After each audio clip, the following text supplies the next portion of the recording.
Hello everyone, welcome to our YouTube channel Lakshya goal academy. आज हम लोग जीआईसी लेक्चरर फिजिक्स का प्रीवियस ईयर क्वेश्चन का सेकंड सीरीज देखेंगे।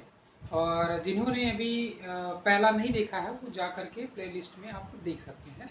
तो जैसा कि हम लोग पिछले लेक्चर में बात किए थे कि अब हम लोग जीआईसी लेक्चरर फिजिक्स के जो भी प्रीवियस ईयर में क्वेश्चन आए हुए हैं और हमारे पास जो अवेलेबल है तो हम उसको करेंगे वन बाय वन। तो ये बेहतर होगा कि आप जो लोग प्रिपरेशन कर रहे हैं वो आप इसको क्वेश्चन, अगर आपके पास प्रीवियस क्वेश्चन है तो आप उसको देखिए और इसको सॉल्व करिए। जिनके पास नहीं है वो देख सकते हैं यहाँ से। और कुछ इंपॉर्टेंट क्वेश्चन हैं जिसको कि हम यहाँ पे करते हैं और आपको आपकी प्रिपरेशन की हेल्प करेंगे। तो चलिए इसी तरीके कंटिन्यूएशन में हम लोग फर्स्ट क्वेश्चन देखते हैं जो कि आपका आया हुआ था वेलोसिटी ऑफ हाइड्रोजन एटम के लिए। Velocity of electron in the first Bohr orbit in hydrogen atom is. आपने पढ़ा होगा बोर्स एटॉमिक मॉडल जो है वो हाइड्रोजन लाइक एटम के लिए उन्होंने दिया था और उसके थ्रू हम इसकी क्या फर्स्ट वेलोसिटी निकालनी है। कब? Velocity of electron in the first Bohr orbit in hydrogen atom is. Actually ये जो डेटा है वो आपको अगर याद है तो बढ़िया है, और नहीं भी याद है एग्जाम में तो आप इसे कर सकते हैं। और इसके करने के लिए सिंपल सा यही फंडा है कि आप जब आपका जो आपको पता है कि जो एंगुलर मोमेंटम होता है आपका वो एन एच अपॉन 2 पाई होता है। तो यहाँ से अगर आप ये लिखिए m v r equal to n h upon 2 pi. ये क्या है आपका प्लैंक कांस्टेंट जिसकी वैल्यू आपका 6.634 इंटू 10⁻34 जूल सेकेंड है। जहाँ का अगर हम फर्स्ट बोर ऑर्बिट की बात करेंगे तो एन इक्वल टू 1 हो जाएगा और आर जो होगा वो आपका क्या होगा तो बोर रेडियस होगा, जिससे कि हम ए से डिनोट करते हैं, ए से ए नॉट से लिखते हैं, अक्सर आपको बुक में लिखा आपको मिलेगा। और जिसकी वैल्यू क्या होती है 0.53 एंगस्ट्रॉम, है ना। ये है। और एम क्या है? मास ऑफ इलेक्ट्रॉन है। और वी क्या है? आपका वेलोसिटी हो जाएगी फर्स्ट बोर ऑर्बिट में। तो उस तरीके से आप इस फॉर्मूला से देखेंगे तो आपको यहाँ से ये मिलेगा। जस्ट यहाँ से v इक्वल टू कितना आ जाएगा h upon 2 pi into r into m, जहाँ पे एम क्या है? Mass of electron 9.1 into 10⁻31 kg और आर आपका बोर रेडियस हो गया 0.53 एंगस्ट्रॉम। और ये पाई एच की वैल्यू हो जाएगी 6.34 इंटू 10⁻34। और आप रखेंगे सब्सटीट्यूट करेंगे तो आप देखेंगे कि आपका जो वैल्यू है शायद 2.98 इंटू 10⁻6 मीटर पर सेकेंड आता है। तो उस हिसाब से जो ऑर्डर का है वो 10⁻6 मीटर पर सेकेंड ये ऑप्शन बी में है। तो इस तरीके से ये आपका ऑप्शन बी हो जाएगा। यहाँ पे 7 है, वहाँ पे 5 है, ये करेक्ट ऑप्शन है। तो ये तो बात हुई फर्स्ट बोर ऑर्बिट में उसकी स्पीड। अगर हम nth ऑर्बिट में उसका स्पीड अगर हम जानना चाहें तो एक जनरल फार्मूला है जो कि आपको पता होना चाहिए, याद होना चाहिए। ये केवल वेलोसिटी के लिए ही नहीं है, इस तरीके से आपका एनर्जी के लिए भी है। अच्छा ध्यान रखिए, ये जस्ट हाइड्रोजन लाइक एटम के लिए ही ये मॉडल ट्रू है। तो उस हिसाब से अगर हम nth ऑर्बिट में अगर इलेक्ट्रॉन की स्पीड देखना चाहें तो उसका होता है z/n वी नॉट क्या है? वही आपके फर्स्ट ऑर्बिट में जो इलेक्ट्रॉन की स्पीड है वो। और उसके बाद n क्या है? Number of orbit. जे क्या है? Atomic number. अगर हम हाइड्रोजन लाइक एटम की बात करें तो आपके पास हीलियम +1 और लिथियम 2+, ये हीलियम 2 और ये लिथियम 2+, ये क्या है? हाइड्रोजन लाइक एटम्स है। यहाँ पे Z=2 है, 3 है। तो अगर आपको इस हिसाब से वेलोसिटी पूछता है, velocity of electron in different orbit, first orbit, second orbit, third orbit, तो डिफरेंट एटम्स के लिए भी पूछता है तो आप वहाँ पे बता पाएंगे बस by using this general formula. और यही फार्मूला इसी तरीके का रेडियस के लिए भी आता है। और वो क्या है आपका Rn = n² a0/z, जहाँ पे z आपका एटॉमिक नंबर है, n क्या है? नंबर ऑफ ऑर्बिट, a0 क्या है? बोर रेडियस है। तो अगर हमें किसी सर उसकी ऑर्बिट की रेडियस फाइंड आउट करनी है, जैसे फर्स्ट बोर रेडियस, उसे हम एक्चुअली फर्स्ट रेडियस को हम बोर रेडियस भी बोलते हैं। तो उसकी जो रेडियस है वो आपको पता है 0.53 एंगस्ट्रॉम है। अगर हम इसी तरीके से R2 R3 Rn ऑर्बिट की रेडियस अगर चाहते हैं तो इस जनरल फार्मूला में हम लिखेंगे तो आपको मिल जाएगा। और इसी तरीके से एनर्जी का भी फार्मूला है। एनर्जी क्या है? एनर्जी आपका होता है जो फर्स्ट ऑर्बिट के लिए हुआ है एनर्जी वो आपका -13.6 इलेक्ट्रॉन वोल्ट और Z²/n²। यू हम इसे लिख लें E0, जहाँ पे आपका मैक्सिमम वैल्यू है E0 Z²/n²। तो ये आपका एनर्जी का वैल्यू हो गया। और इसी तरीके से आप टाइम पीरियड के लिए भी निकाल सकते हैं एक्सप्रेशन। टाइम पीरियड के लिए भी एक बार पूछा गया था, तो ये तो काफ़ी सिंपल है। टाइम पीरियड आपका क्या है? स्पीड अपॉन पे आपका जो डिस्टेंस है अपॉन ये टाइम स्पीड, और उसकी 1 रिवोल्यूशन के लिए कितना डिस्टेंस ट्रैवल करेगा वो 2πrn है। और ये क्या है? vn है। तो तो इस तरीके से आप आर एन और वी एन की वैल्यू यहाँ इन दोनों से फाइंड आउट करके रखेंगे तो आपको जो रिलेशन मिलेगा वो एन और जेड के टर्म में मिलेगा। वही इंपॉर्टेंट है क्योंकि हम कंपेयर कर पाएंगे कि फर्स्ट ऑर्बिट में अगर उसका टाइम पीरियड इतना है तो सेकेंड ऑर्बिट में कितना उसका टाइम पीरियड होगा, देन थर्ड जिस जो भी आपका पूछा रहेगा क्वेश्चन को उस तरीके से आप इसको कर पाएंगे। तो ये बात हुई है फर्स्ट क्वेश्चन की जो कि आपका बोर्ड्स एटॉमिक मॉडल पे बेस्ड था। हमने यहाँ पे 3 वेराइटीज ऑफ क्वेश्चन जो पूछे जा सकती हैं उसको यहाँ पे डिस्कस किया जो कि आपको हेल्प करेगा वहाँ पे। और पीजीटी में इस पर बेस्ड एक बार अभी क्वेश्चन आया हुआ था जो कि आपका शायद वो एनर्जी के लिए था या फिर शायद उसके लिए था, ऑप्सी के लिए था। अब नेक्स्ट क्वेश्चन देखते हैं हम जो कि आपका जैसे लेक्चर के एग्जाम में आया हुआ था और वो है रेडिएशन प्रेशर के पे बेस्ड। तो आपको पता है इलेक्ट्रोमैग्नेटिक रेडिएशन एक्सर्ट्स प्रेशर और इसका जो एक्सपेरिमेंटल एविडेंस भी है और इसका जो मतलब फॉर्मूला है वो क्या होगा in case of observing object. ठीक है, परफेक्टली ऑब्जर्विंग ऑब्जेक्ट। एक्चुअली जो रेडिएशन प्रेशर है आपका वो क्या होता है 1 plus alpha times of I divided by C. ठीक है, ये आपका जनरल एक्सप्रेशन है। ठीक है, फॉर परफेक्टली रिफ्रैक्टिंग सरफेस और रिफ्लेक्टिंग सरफेस जो हो जाता है, रिफ्लेक्टिंग सरफेस आपकी जो अल्फा की वैल्यू होती है वो हो जाती है 1। तो उस केस में आपका जो पी आता है रेडिएशन प्रेशर आ जाता है 1 प्लस 1 सी इंटू आई, तो ये हो जाता है 2i बाई सी। ठीक है, तो ये तो होता है जब रिफ्लेक्टिंग केस की बात करें तब। लेकिन फॉर ऑब्जर्विंग सरफेस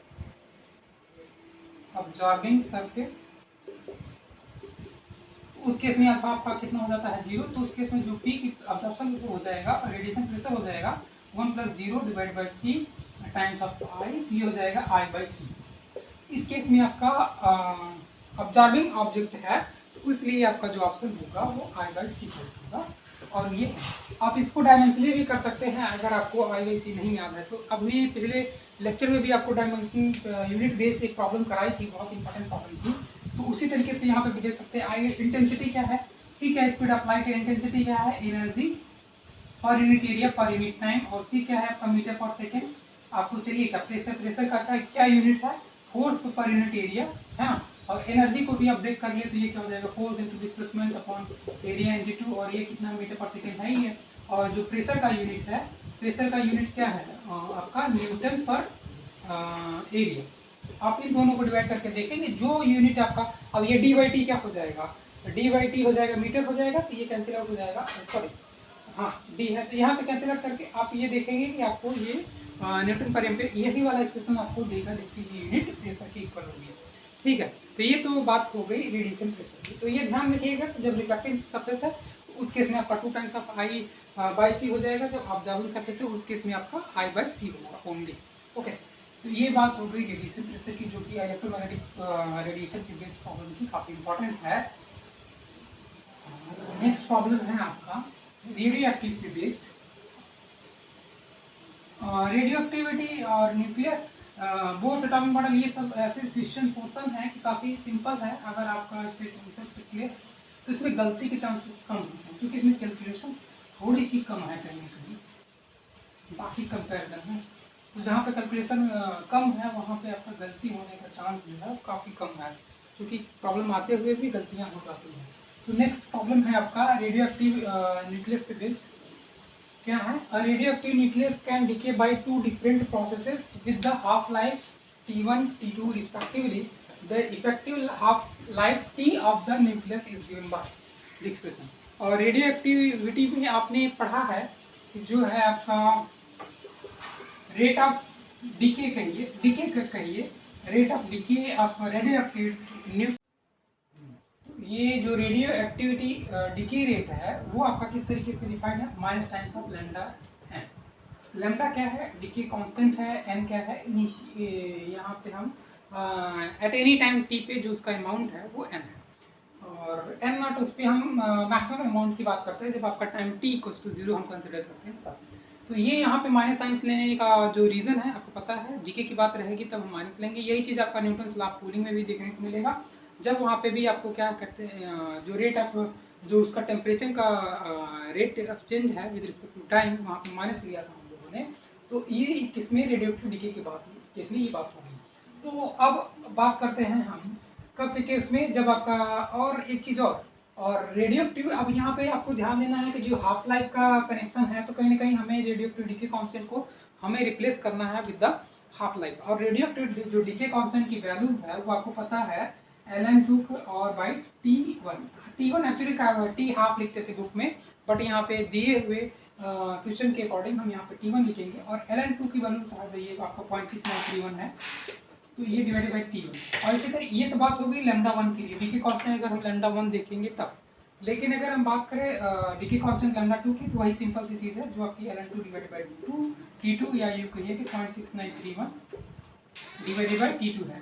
तो इसी तरीके से हम यहाँ पे ये देखें कि अगर ये है तो ये फर्स्ट केस में अगर हम कहें तो ये क्या हो जाएगा λ1 T1 n है, और दूसरे केस में क्या हो जाएगा dn/dt, और ये क्या है माइनस, अच्छा ये λ1 है और ये माइनस λ2 n है। अब हम इनकी इफेक्टिव हाफ लाइफ टाइम की बात करें, अच्छा तो ये एक्सप्रेशन आप रखे रहिए, उसके बाद हम इन दोनों को देखें।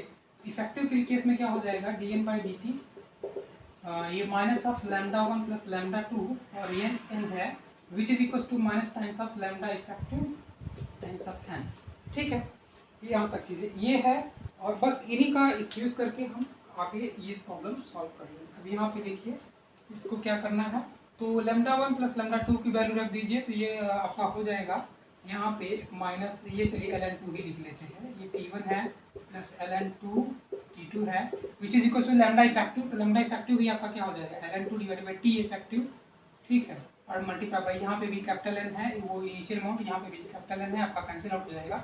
चलिए यहाँ पे लिख भी देते हैं हम, ये माइनस है, ये n टाइम्स है, तो ये आपका कैंसिल आउट हो जाएगा, ln2 भी कैंसिल आउट हो जाएगा। तो इस हिसाब से आपको क्या मिल जाएगा, T effective equals to 1/T1 plus 1/T2। तो ये आपका सिंपल सा प्रॉब्लम था जो कि आपको यहाँ पे करना था। ठीक है, इसी तरीके से नेक्स्ट प्रॉब्लम हम लोग और देखते हैं जो कि प्रीवियस में आए हुए हैं। चलिए हाँ, तो अब नेक्स्ट प्रॉब्लम कर लेते हैं जो कि आपकी प्रीवियस ईयर क्वेश्चन पे पूछी गई है। तो उनमें जो सबसे फर्स्ट है वो हम रिलेटिविस्टिक मैकेनिक्स, रिलेटिविस्टिक मैकेनिक्स क्या, ये रिलेटिविटी पे है आपका, जो कि थ्योरी ऑफ रिलेटिविटी पे। तो ये है the total energy of relativistic particle with rest mass m and moving with velocity v is given by. तो ये जो रिलेशंस है ये हमने आपको ऑलरेडी करा रखा है। अभी जो चैनल के फर्स्ट टाइम है तो वो पहले जो हमने थ्योरी ऑफ रिलेटिविटी के जो वीडियोस बना रखे हैं, अपलोड किए हुए हैं, आप उसको देखेंगे तो उस पर से 2 से 3 लेक्चर के हैं वीडियोस, तो वो काफ़ी इंपॉर्टेंट है आपके एग्जाम पॉइंट ऑफ व्यू से, और उसमें मोस्टली जीआईसी से रिलेटेड ही प्रॉब्लम को सॉल्व किया गया है। तो इसमें से 2 से 3 इक्वेशन आपको याद, 3 से क्या 4 से 5 इक्वेशन आपको याद रखना है। सबसे पहला जो लेंथ कंट्रैक्शन का था हमने पिछले लेक्चर्स में ही बताया था, और टाइम डायलेशन का है, टोटल एनर्जी का है। टोटल एनर्जी का जो एक्सप्रेशन है वो आपको पता है वो क्या है, एक्चुअली जो टोटल एनर्जी है आपकी वो क्या है, काइनेटिक एनर्जी, और इसके रेस्ट मास एनर्जी बोलते हैं जिसे, जो कि है आपका m0c², ये इसके टर्म में है। और काइनेटिक एनर्जी आपका जो है यहाँ पे ये टोटल एनर्जी है, और वो जो टोटल एनर्जी है यही आपसे पूछ रहा है, और ये आपका क्या होता है mc² equals to kinetic energy plus m0c²। अब ये m और m0 के बीच फर्क आपको पता ही है, और m0 आपका क्या है, रेस्ट मास है, और m क्या है आपका ये मास ऑफ फोटॉन है, या कहिए कि electron moving with high speed और relative to speed of light. तो उस केस में जो ये मास वेरिएंस का फॉर्मूला आता है वो आपको पता है। अच्छा, ये मास वेरिएंस का भी फॉर्मूला आपको याद रखना है, और काइनेटिक एनर्जी वाले एक्सप्रेशन में भी कभी पूछ लेता है कि उसकी टोटल एनर्जी का 2 टाइम्स उसकी काइनेटिक एनर्जी है, तो उसका क्या हमें स्पीड पूछ लेता है, या फिर उसमें स्पीड दिया रहता है तो हमें काइनेटिक एनर्जी या फिर उसका पोटेंशियल कह रहे हैं, रेस्ट मास एनर्जी अगर हम कह रहा होता है कि इसका जो टोटल एनर्जी है वो 2 times of rest mass energy है, then find the speed of light. और इसी तरीके से कुछ मिला जुला के प्रॉब्लम पूछता है। तो आपको जस्ट ध्यान ये रखना है कि ये जो होती है वो total energy mc² equals to kinetic energy plus rest mass energy, इसको आप रेस्ट मास एनर्जी कहेंगे। और जो m होता है वो आपका m इक्वल्स टू, ये आपका मास वेरिएंस का फॉर्मूला यहाँ पे अप्लाई हो जाता है, वो है 1 - v² c²। तो ये तो हो गया m, और इसकी टोटल एनर्जी दैट मीन्स क्या हो जाएगा m0 divided by 1 - under root में 1 - v² बाई c², और ये c²। इस तरीके से ऑप्शन आपका ये सी करेक्ट है, बट एक ही ऑप्शन के साथ आपको ढेर सारे क्वेश्चंस की इंफॉर्मेशन यहाँ पे बता दी गई है कि आपको बाकी प्रॉब्लम को करने में उसकी हेल्प मिलेगी। तो ये जो रेस्ट, ये इसे टोटल एनर्जी कहेंगे, इसे रेस्ट एनर्जी कहेंगे। अक्सर प्रॉब्लम पूछती है इन दोनों को रिलेट करके कि अगर किसी प्रोटॉन का जो टोटल एनर्जी है वो रेस्ट मास एनर्जी का 4 टाइम्स है या 9 टाइम्स है, तो उस केस में वेलोसिटी बतानी होती है। तो ये जस्ट आप इसको m/m0/1 - v² लिखेंगे, या फिर 9 टाइम्स करेंगे, फिर मतलब सॉल्व कर लेंगे, v के लिए सॉल्व कर लेंगे, तो वहाँ पे आपको आपकी स्पीड मिल जाती है।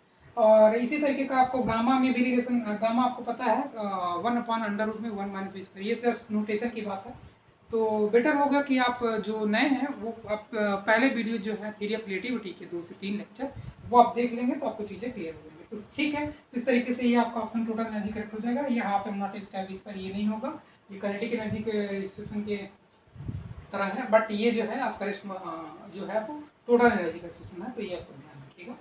तो ये थी प्रॉब्लम आपका थ्योरी ऑफ रिलेटिविटी पे बेस्ड।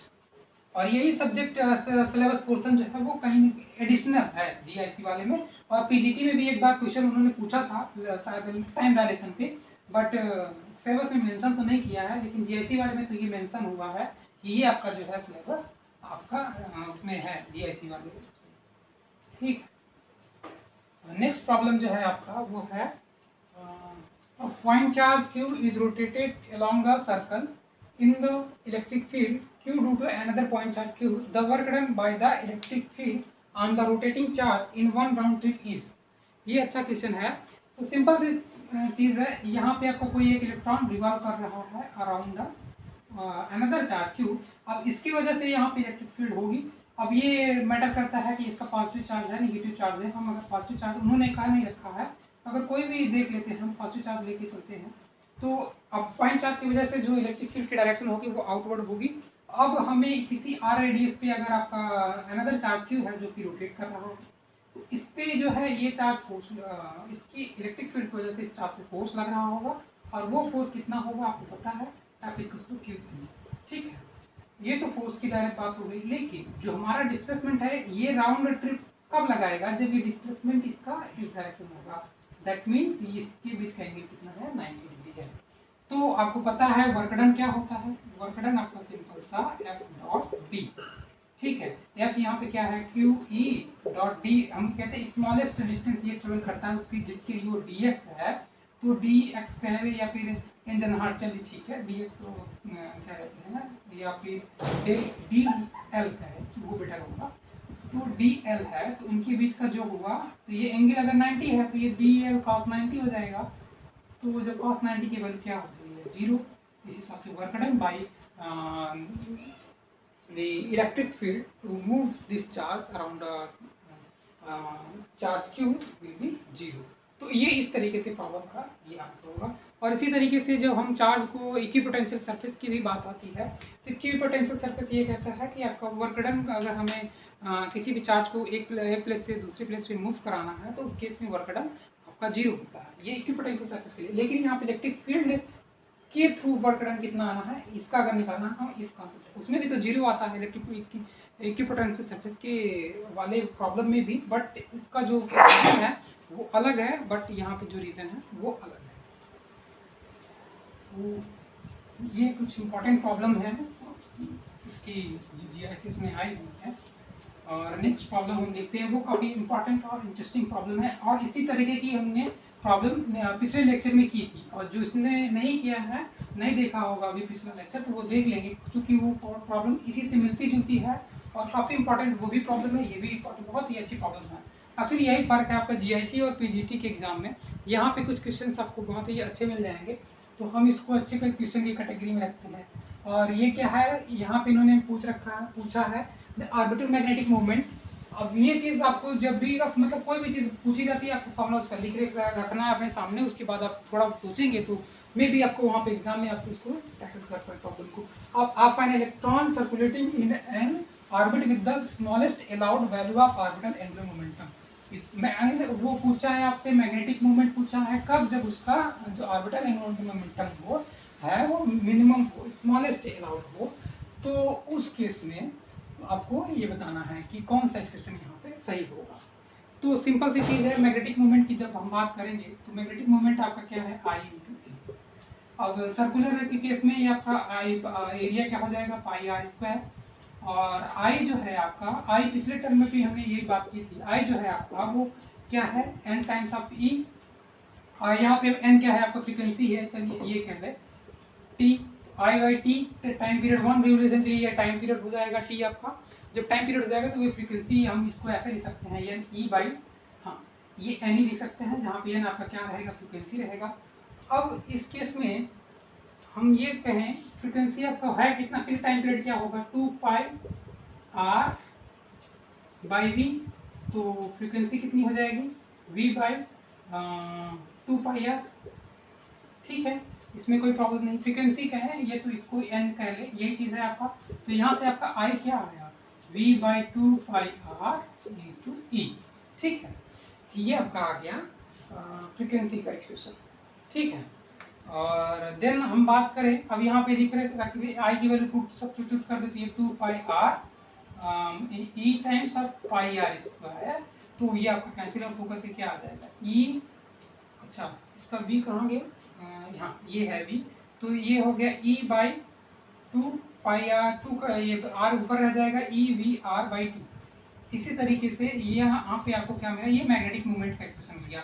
लेकिन अब उन्होंने एक इन्फॉर्मेशन और दे रखी है, जो एंगुलर मोमेंटम है तो वो क्या है, मिनिमम है। अब इस एक्सप्रेशन में हमें एंगुलर मोमेंटम का टर्म लाना है, तो क्या करेंगे, एम से ऊपर नीचे मल्टीप्लाई कर देंगे। आपको पता है जो एंगुलर मोमेंटम आपका है वो आर क्रॉस पी है, यानी है आर पी है, तो आर एम वी। ठीक है, तो ये एक्सप्रेशन है, तो ऊपर एम की कमी है, तो ये एम से ऊपर नीचे मल्टीप्लाई कर दें तो 2m हो जाएगा, और ये हो जाएगा एम वी आर, ये आपका क्या हो गया, जे, ई बाई 2m इंटू जे। और आपका जो जे है वो स्मॉलेस्ट पॉसिबल अलाउड वैल्यू जो है उसकी, वो आपका एच कट है। कैसे, तो देख लेते हैं। क्योंकि आपको पता है बोर्स एटॉमिक मॉडल के हिसाब से जो आपका एंगुलर मोमेंटम होता है वो क्या होता है, NH/2π होता है। क्या होता है, mvr एंगुलर मोमेंटम NH/2π। अगर हम स्मॉलेस्ट पॉसिबल वैल्यू के लिए कहेंगे तो n=1 हो जाएगा, और mvr आपका क्या है, j है, तो ये हो जाएगा h/2π। h/2π ही आपका होता है एच कट। क्वांटम मैकेनिक्स में हम इसको जब ज़्यादा यूज करते हैं एच कट वैल्यू को, तो यहाँ पे j की जगह पे आपका क्या हो जाएगा, एच कट। तो इस तरीके से e/2m आपका एच कट, ये ऑप्शन देखो, तो ये आपका ऑप्शन सही है। तो ये कुछ प्रॉब्लम्स हैं जो हमने अभी देखी है। अब इस आने वाले वीडियोस में हम लोग और ढेर सारी प्रॉब्लम करेंगे जीआईसी लेक्चर फिजिक्स में आई हुई पिछले ईयर्स पे। तो बाकी अभी जो चैनल पे नए हैं, आप अगर आपको चीज़ें समझ में आ रही होंगी तो पिछले लेक्चर्स पे भी जो क्वेश्चंस अगर अपलोड किए गए हैं आप उसको देख सकते हैं। और जिनको थोड़ा सा अगर थ्योरी पोर्शन में भी प्रॉब्लम है तो कुछ वीडियोस जो पब्लिक हुए हैं थ्योरी अपडेटिव वगैरह, वो आप उसको भी देख सकते हैं, और आप अपने फ्रेंड सर्कल में भी इसे शेयर कर सकते हैं अगर आपको चीज़ें समझ में आ रही तो। ओके, आज के लिए इतना, थैंक यू।